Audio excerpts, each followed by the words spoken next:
Why do we Muslims prefer calling Allah by the Arabic name Allah instead of the English word God?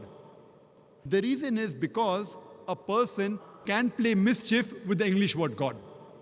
For example, if you add S to God, it becomes gods. That's plural of God. There's nothing like plural Allah. Kul huwa Allahu ahad. Say He is Allah one and only.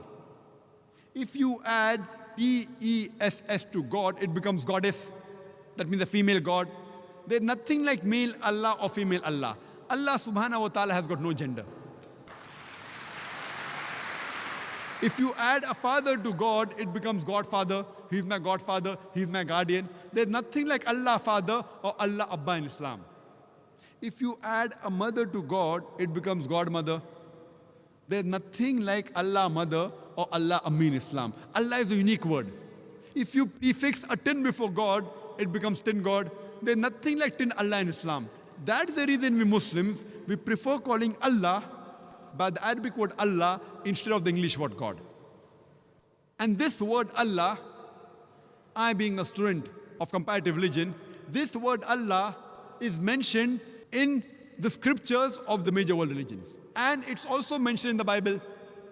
If you read the Bible, it's mentioned in the Gospel of Mark, chapter number 15, verse number 34, as well as Gospel of Matthew, chapter number 27, verse number 46. When Jesus Christ, peace be upon him, when he was put on the cross, he cries out, Eli, Eli, lama sabachthani, which means, my God, why hast thou forsaken me?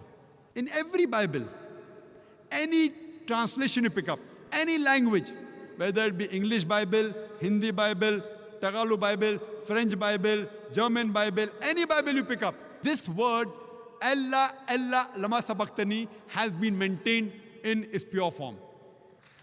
Why? Allah knows the best. Why have these original words have been maintained? And then the translation says, my God, why hast thou forsaken me? But the original, Allah, Allah, lama sabachthani, has been maintained for reasons best known to Allah subhanahu wa ta'ala in all the Bibles. You pick up any version of the Bible, King James Version, RSV Version, New American Standard Version, New World Translation, any version out of the hundreds available, any language of the Bible, this verse, Allah, Allah, lama sabachthani, has been maintained. And the translation, if it's the English Bible, my God, why hast thou forsaken me? Now if you want to try it out, that people say, but natural, Allah, Allah, lama sabachthani does not sound similar to my God, why hast thou forsaken me? Does it sound similar to Jehovah, why hast thou forsaken me? And the answer is no. Now if you translate this verse into Arabic, Allah, Allah, lama sabachthani, it will read Allah, Allah, lama taraktani. Hebrew and Arabic, they're Semitic languages. Allah, Allah, lama sabachthani, Allah, Allah, lama taraktani. They sound similar. So Jesus Christ, peace be upon him, too used the same word Allah, Almighty God. And this word Allah, I being a student of comparative religion, is mentioned in the scriptures of the major world religions. That's the reason we Muslims, we prefer calling Allah by the Arabic word Allah instead of the English word God.